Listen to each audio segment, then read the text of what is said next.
Welcome once again to our afternoon devotion, our daily connect point. And this is devotion number 4 in this series. And it's a formula for happiness. Our background scriptures are Titus chapter 2, verse 11 through 15. And I was talking to you about faith, about waiting on God. I want to talk to you about great faith. And I wanted to illustrate basically what I said in the last devotion. And I want to use some striking illustrations, true stories about great faith, great faith. George Mueller was a man of great faith. He founded Great Britain's orphanage ministry. In 1825, graduate of the University of Halle. Mueller was more interested in women, drinking, and worldly pleasures as a university student than he was in studies. His interest in Christianity was almost non-existent. But God was working in Mueller's life, and he began to ponder the faith promises of Jesus in the Gospels. Did Jesus really mean it when what he said about asking in faith? And he wondered about that. And one day he was sitting in his room, and he's looking out over the town and the sea beyond. And Mueller thought about people he knew who were afraid of life or afraid to launch out on some daring, life-changing vocation. And as he thought about faith, the faith promises of Jesus, and the people whose lives were empty and drab, he saw walking on the cobblestone sidewalk below 2 little orphan girls that they had no one to care for them. He knew them personally. Their father had gone down with his ship in the Magellan Straits, and only 2 weeks before that, the mother had died of tuberculosis. He knew these girls, and Mueller was aware that this was an 11-year-old and a 13-year-old, and there were 3 younger brothers and sisters at home that they were trying to care for. And he thought, what's going to happen to them? Mueller was questioning that. And Mueller turned to an open Bible that was lying on the table beside him. And he suddenly, from the scriptures, God spoke to Mueller in Psalm 81, verse 10, "Open thy mouth wide, and I will fill it." And bowing his head, Mueller said he was opening his mouth to ask for divine guidance. And he made the promise to do whatever God wanted him to do. In 1830, he married Mary Groves, and they determined to part with all their worldly goods and depend on God alone for their support.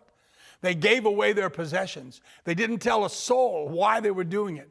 Mueller opened his first orphan's home on April 21st, 1836, in a rented building. Within days, he had 43 children for whom to care. Among the commitments Mueller and his fellow workers made to God were these: they would never solicit funds, they would never incur debts, and their financial accounts would be audited annually.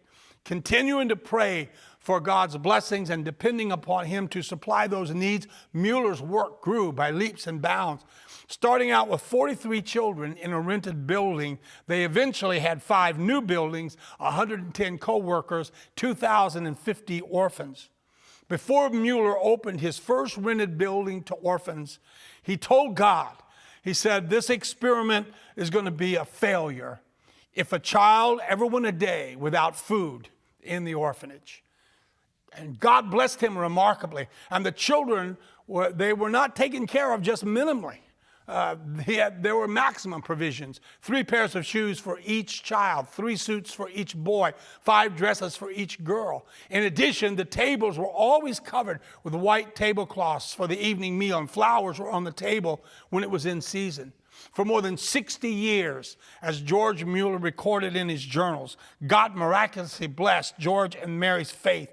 And it was such a testimony to God's willingness to provide for his people that when Mueller was 70, he began to travel and sharing God's blessings on the ministry with believers in 42 countries.